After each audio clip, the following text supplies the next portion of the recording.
Hey guys, check out Sean coming at you with another Diablo Immortal video. This one is going to be a kind of a thought provoker, we'll call it. I'm curious, everyone who is watching this video, leave a comment down below. You've all heard some of these updates and rumors that are coming to the game. I want to talk about them very briefly, and I want to know from you guys, the viewers, is this something, do you feel like if this is what they give us at the end of the month, is that going to make you want to keep playing this game?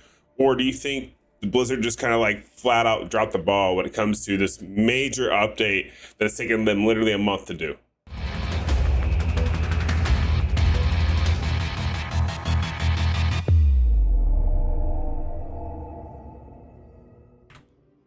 All right, so first things first, a lot of you know me. You guys know I'm usually the most positive person when it comes to doing content and talking about a lot of these games. So I'm gonna go ahead and I'm gonna preface this video with that, because I'm not making this video as a negative Nancy or to down Diablo Immortal.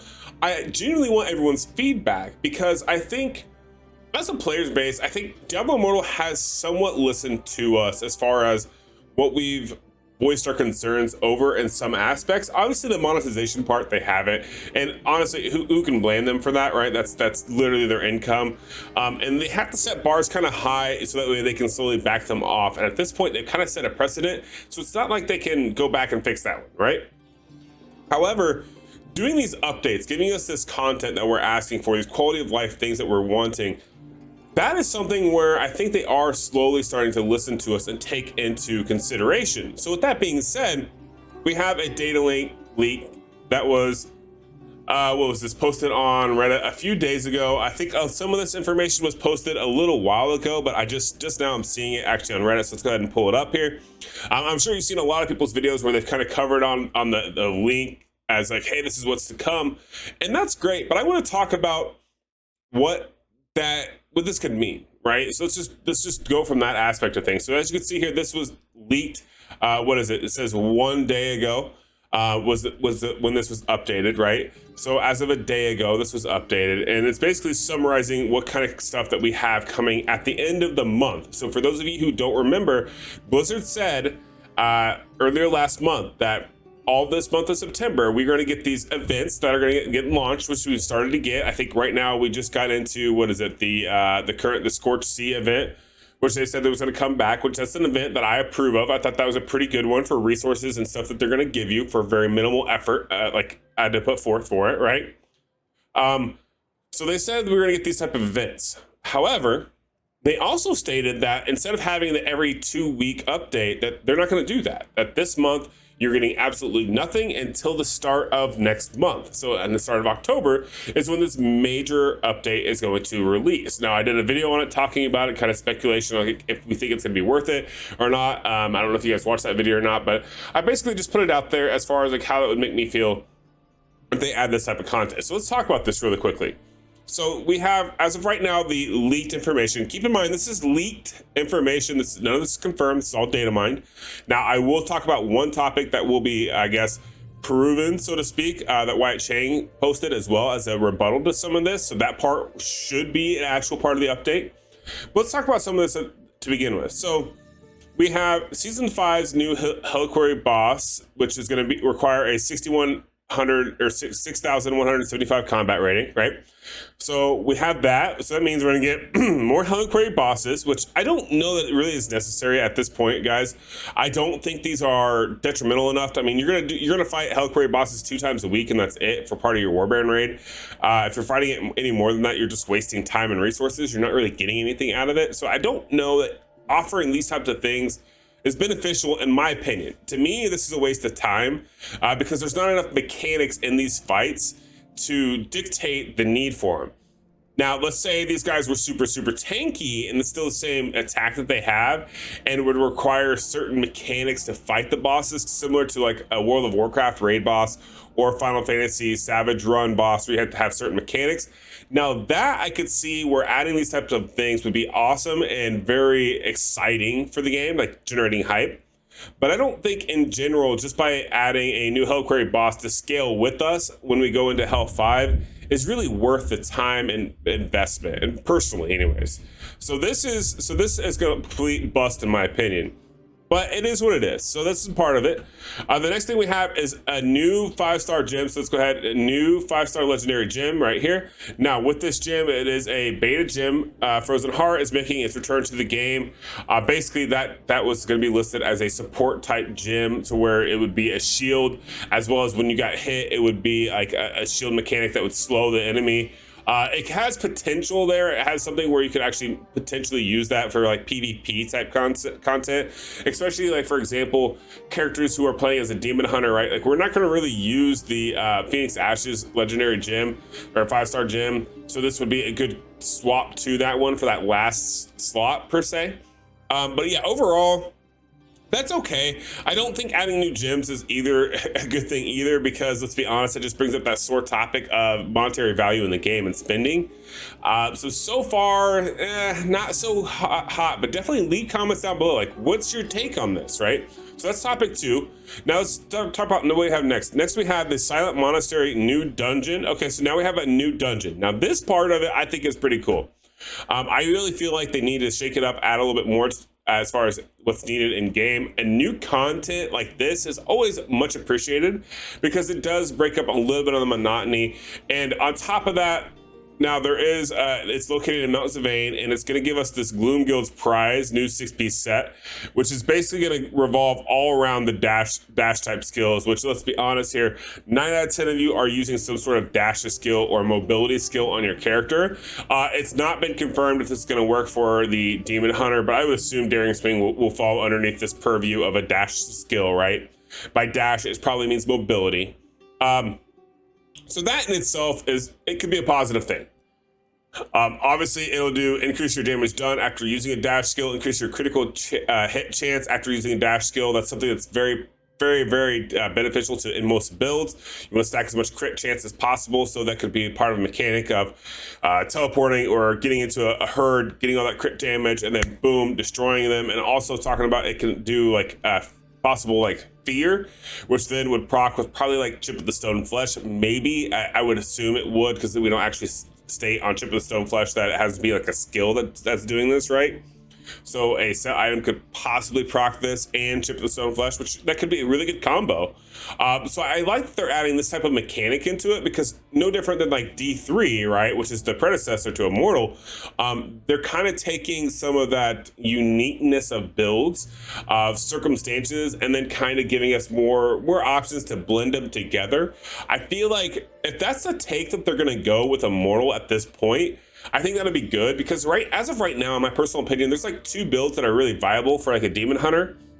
And there's maybe 2 builds for every different class out there that are super viable. And obviously that's my own personal perspective. Feel free to leave a comment down below if you disagree. But as far as I see it, that it is limited. Like the amount of customization and flexibility as far as damage lost for playstyle gain, they don't really mesh the greatest. So adding like a new set, which has a new mechanic like this, I think that's a good thing to add in the game. So I'm totally cool with this, but so far that's 1 out of 3 as far as possibilities, like to keep me engaged as of October 1st, right? And then the next is, that's kind of it. Also, there's some warband features, and there's also this Castle Karag thing, which I don't really know what that means. I think that's going to be part of that dungeon, right, that we're talking about. So far we're 1 out of 3 I'm on the fence if this is really going to keep me more engaged in the game or not. So let's go ahead, let's talk about what Wyatt Chang said to as a rebuttal or the additional post to go along with this, right? Because I think that merits some talk and some discussion. Now, Wyatt goes on to say basically like, hey everybody, like he wants to address some of the feedback we're receiving on warbands. Basically, he wants to bring up 4 problem areas, which I think is good. So obviously they're listening and they're going to try to remedy some of this. I like this aspect that Immortal's taking. I hate that it's taken them so long to implement some of these things, but I understand, like from the grand scheme of things, that this is okay and this is kind of to be expected. And honestly, it is what it is at this point, right? So we have warbands can interfere with progress on other systems. I don't know how they can really interfere with progress. I mean, other than, yeah, sure, Helliquary raids, but I'm sure most of you guys know, just drop the bags of sand, pick up new players for a minute, and then pick up your boys later on, run them back through it later when they get a chance. I wouldn't necessarily call that like an interference with progress, more of a requires a little bit more work to get around. So there's that in itself. So obviously he's aware of that. Also, warbands are 8 people large, yes, but the primary warband activity requires 8 members to be online at the same time to participate.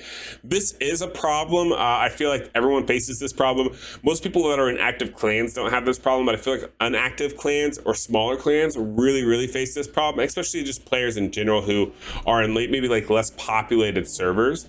So that's definitely a problem for sure. So they've actually, it says he's qualified for a warband raid from 8 to 4.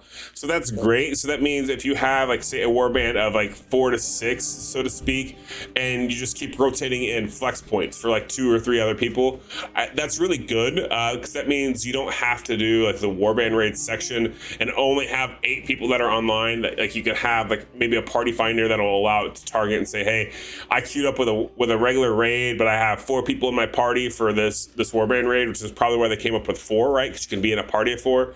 Something along those lines. I'm assuming, once again, I'm reaching at this point for this statement, but I think that's kind of the thought here, and I don't disagree with that. I think that's a good change.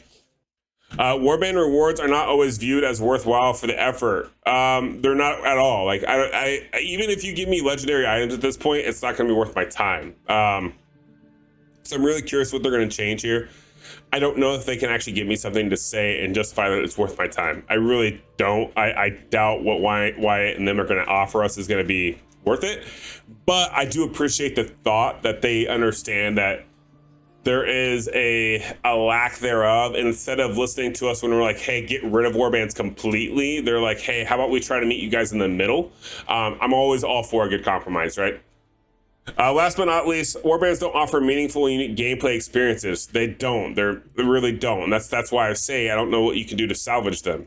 Common suggestion is to roll the functionality of warbands directly into clans. Yes. If you're looking for only a game that exists today, we would like to take this route. However, we do have some unique gameplay experiences that can properly accommodate by clans and warbands to be better positioned to take advantage of. I think I've heard a kind of some thoughts on this and how this would really work and go. It sounds kind of like they may do like a leveling system for each warband, which kind of similar to like clans, how you can level up your clan, and once it hits a certain tier or rank, that unlocks X for you, right? I've heard that may be something they do with warbands, and if they do, I guess I'm not opposed to it. I've been in the same warband since the start of the game. I'm the leader of Warband Whiskey, but at the same time, I feel like the diversifying part of it, right? The fact that they're allowing us to only have 4, and then we can grab randos. I think they're still segregating and leaving people out on this. I really do. But is it the end of the world? Not really. And honestly, guys, like the total breakdown here we have 10 days, and we will see in entirety what this update really is. So far, the high points that I'm getting from this is warbands can be 4 people. That's a huge win. And new dungeons. So a new dungeon is a huge hit. I don't think that set will be only a part of that new dungeon. That would be absolutely stupid of Blizzard to do. Honestly, at this point, if they release that dungeon and the only set available in that dungeon is that one gear set, I'm gonna laugh, because that's gonna be no part of that would make any sense. Both from a financial or fiscal responsibility and looking at it in that manner, or even just time investment. Like, it would be such a slap in the face of everyone who's taken the time to farm all the other dungeons to get these set items, just to be like, oh yeah, here's a new set item with one dungeon that you can farm only that gear on. It'd be such a slap in the face. That would literally be an embarrassment. So I really hope they don't do that. And I'm sure a lot of people will probably see that and go, no, like that's their way of making up for it. No. It's legitimately, in a game like this where it's all about grinding hours provided in game, taking something and making it that much significantly easier compared to other sets is legitimately like a slap in the face. That would be horrific if they do that. So I don't think that'll happen.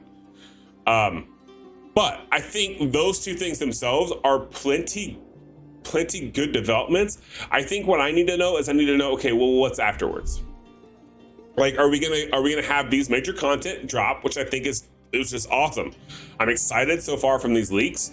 Are we gonna have this content drop, and then what's gonna be like? What's the timeline looking afterwards? Are we gonna go quality of life updates? Is that going to be the next thing that we go through? Because if so, I think that'd be huge. Or are we going to continue to pursue this new set items, dungeons, this new potential build customization? I think would be awesome. But I really think we need to have that direction and that clarity, so to speak, because yeah, like this whole, we're going to take a month to come up with this major update. This isn't what I would expect from a major update. In my opinion, this seems kind of vaguely minor. I mean, it's a new set item, which they probably had developed a long time ago. They have a gem that was in the beta. We got warbands, which is just feedback. Like that should only be like changing the code from an 8 to a 4 for a requirement. Like the amount of work required to pull some of this off seems lackluster. So I do think that we need to have something that's very clear cut and planned out for after this release. Let me know down in the comments below if you agree with this or not. But yeah, overall, I'm going to keep playing the game. I'm engaged. I told you guys I'm going to go and I'm going to start doing the more free-to-play type stuff. That's what I'm going to be doing. I'm going to be tracking everything I'm doing. I'll probably do an update video in a week or two. But yeah, let me know down in the comments below if this update seems like it's going to be worth it for you. I want to know everyone's thoughts on this because this is a community-based game. So without you guys, the community, what do I got? What do I got really? So yeah, let me know down in the comments below. I'd love to hear it, and I can't wait to see you guys in the next one. Have a good rest of your day. Peace.